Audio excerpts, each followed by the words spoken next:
Good morning everyone, how are you all. बच्चों, पिछले video में आपने आपकी पाठ्य पुस्तक की पार्ट 2 3 सवाल नामक कहानी पढ़ी और उसे समझा। साथ ही साथ इसका मूल्य और कठिन शब्द भी आपको दिए गए थे जो आपको अपनी कॉपी में लिखना थे। इस वीडियो में आप इस पाठ के प्रश्न उत्तर लिखेंगे।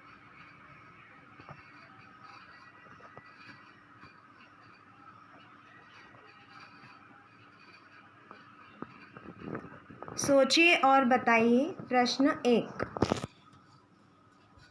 राजा ने अपने सवालों के जवाब पाने के लिए क्या किया? इसका उत्तर है, राजा ने अपने सवालों के जवाब पाने के लिए पूरे राज्य में घोषणा करवाई। जो भी इन 3 सवालों के सही जवाब देगा उसे इनाम दिया जाएगा।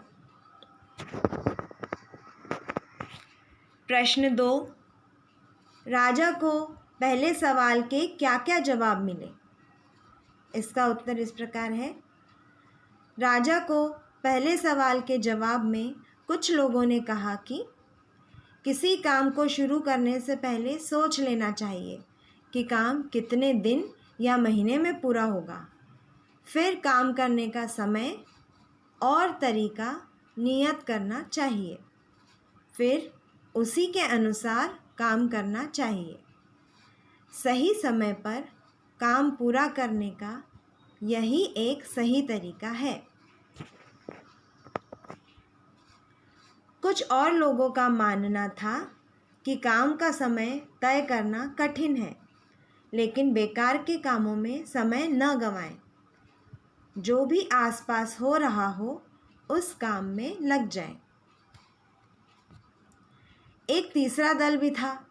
उसका कहना था, राजा अकेले हर काम शुरू करने का समय कैसे तय कर सकते हैं? राजा के पास सलाहकार होने चाहिए। उनकी मदद से राजा तय कर सकते हैं कि काम कब और कैसे किया जाए। सोचिए और बताइए। प्रश्न नंबर 3, राजा अपने अंगरक्षकों को बुलाकर साधु की मदद करने के लिए कह सकता था, फिर भी उसने ज़मीन खोदने का कार्य स्वयं क्यों किया? बच्चे, इसका उत्तर इस प्रकार है, राजा ने स्वयं ज़मीन खोदने का काम इसलिए किया क्योंकि राजा जानता था कि किसी भी साधु या महात्मा के पास एक साधारण व्यक्ति की तरह जाना चाहिए। उसे किसी राजा की तरह नहीं जाना चाहिए।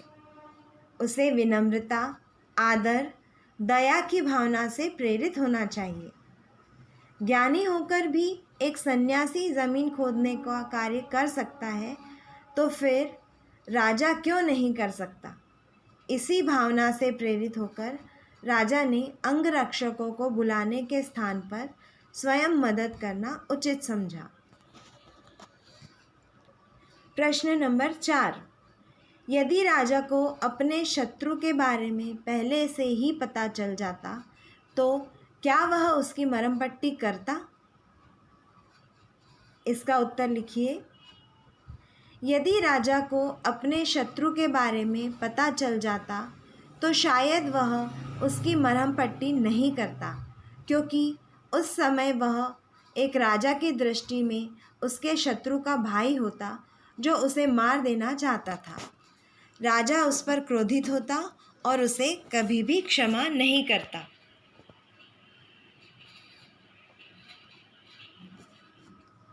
अति लघु उत्तर। प्रश्न नंबर 1, प्रश्नों के उत्तर पाने के लिए राजा किसके पास गया?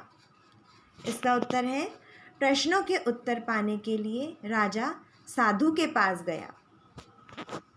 प्रश्न नंबर 2, राजा ने साधु का क्या कार्य किया? बच्चे, इसका उत्तर लिखिए। राजा ने साधु के हाथ से कुदाल लेकर क्यारियां खोदने का कार्य किया।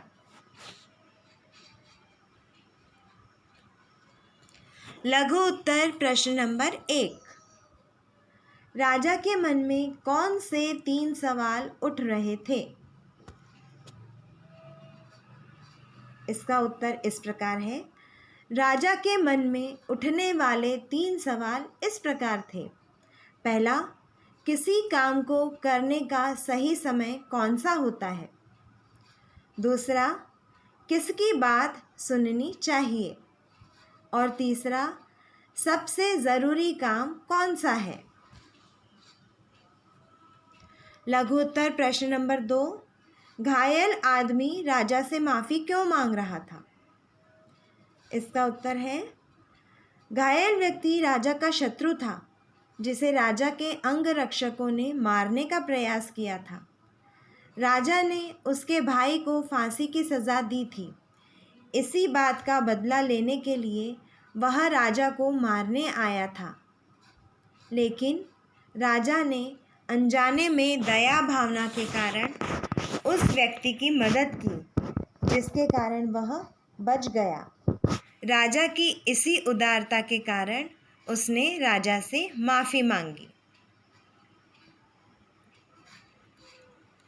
दीर्घ उत्तर प्रश्न नंबर 1, राजा का शत्रु कौन था?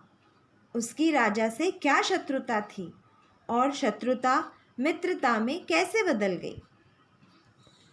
बच्चों, इसका उत्तर इस प्रकार है, लिखिए। राजा का शत्रु वह घायल व्यक्ति था जिसे राजा के अंगरक्षकों ने मारने का प्रयास किया था। राजा ने उसके भाई को फांसी की सज़ा दी थी। इसी बात का बदला लेने के लिए वह वहाँ आया था, लेकिन राजा ने अनजाने में उस घायल व्यक्ति की मदद की और उसे बचाया।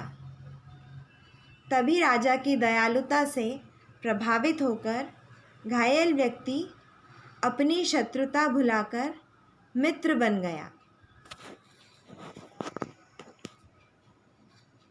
दीर्घ उत्तर प्रश्न नंबर 2, साधु ने किस प्रकार राजा के सवालों के जवाब दिए?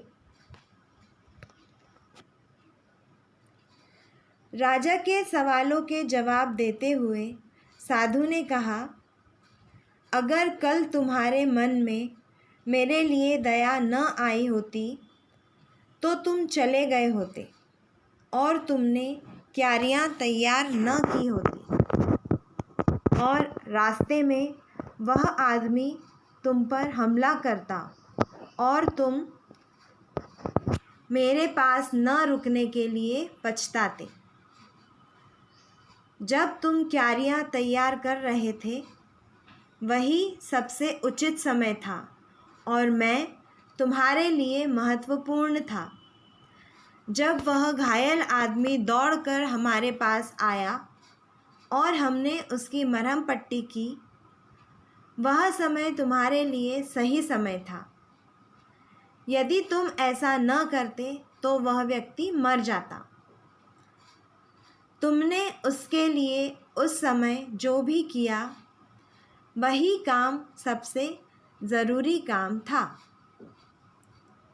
सबसे सही समय वही होता है जब हमारे पास किसी तरह की कोई शक्ति होती है। सबसे महत्व का व्यक्ति वह होता है जिसके साथ हम होते हैं। अतः अपने सामने संकट में पड़े आदमी की सहायता करना ही सबसे ज़रूरी काम है।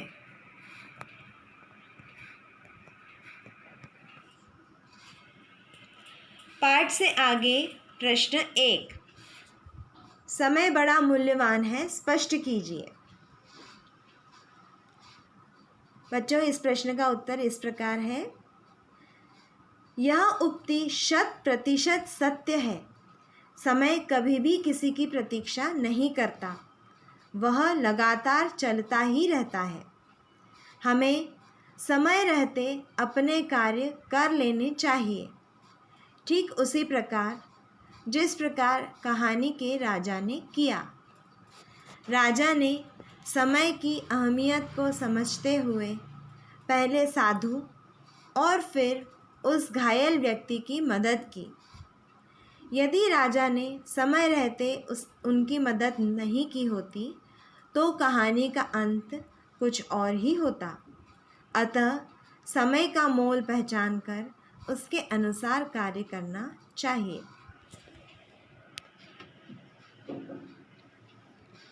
पाठ से आगे प्रश्न नंबर 2। आपकी नज़र में सबसे ज़रूरी कार्य क्या है? इसका उत्तर इस प्रकार है।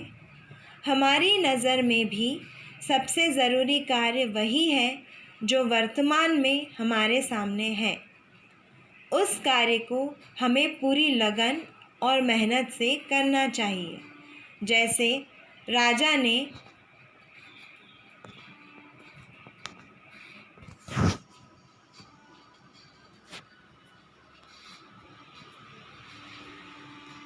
पहले पूरे दिल से क्यारियाँ खोदने में साधु की मदद की और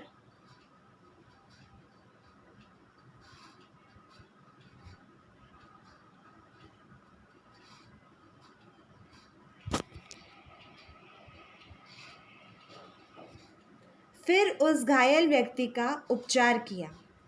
हमारे अनुसार सबसे ज़रूरी कार्य इंसानियत का है। अपने सामने मुसीबत में पड़े व्यक्ति की सहायता करना ही सबसे अधिक ज़रूरी काम है। दूसरों के काम आने में ही जीवन की सफलता है।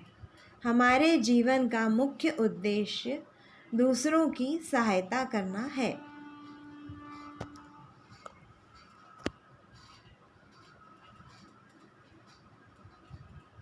बच्चों, पाठ से आगे प्रश्न नंबर 3। पाठ के आधार पर बताइए कि राजा को अंत में क्या सीख मिली। पाठ के अंत में राजा को यह सीख मिली कि जो भी कार्य सामने है वो महत्वपूर्ण है। अतः समय और कार्य को महत्वपूर्ण समझते हुए हमें जीवन दूसरों की सहायता के लिए जीना चाहिए। सहायता करना ही ज़रूरी कार्य है। बच्चों, इस पाठ में कुछ अतिरिक्त प्रश्न अर्थात एक्स्ट्रा क्वेश्चंस भी हैं जो आपको अपनी कॉपी में लिखना है। प्रश्न 1। 3 सवाल कहानी के लेखक का नाम लिखिए। उत्तर 1। 3 सवाल कहानी के लेखक का नाम लियो टॉल्स्टॉय है। अतिरिक्त प्रश्न नंबर 2। 3 सवाल कहानी मूलतः किस भाषा में लिखी गई है? बच्चों, इसका उत्तर इस प्रकार है। 3 सवाल कहानी मूलतः रूसी भाषा में लिखी गई है। प्रश्न 3। लियो टॉल्स्टॉय का जन्म कब व कहाँ हुआ था? लियो टॉल्स्टॉय का जन्म 1828 में रूस के एक संपन्न परिवार में हुआ था।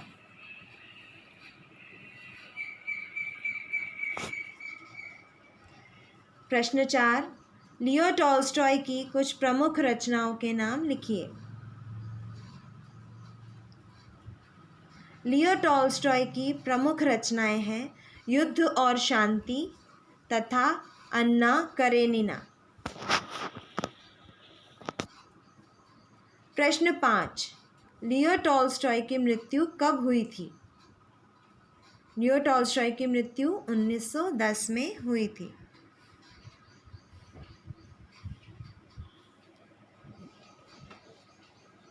तो बच्चों, ये आपके प्रश्न उत्तर थे जो आपको स्पष्ट और सुंदर अक्षरों में अपनी कॉपी में लिखना है। अगले वीडियो में आप इस पाठ के बुक एक्सरसाइज के प्रश्न करेंगे।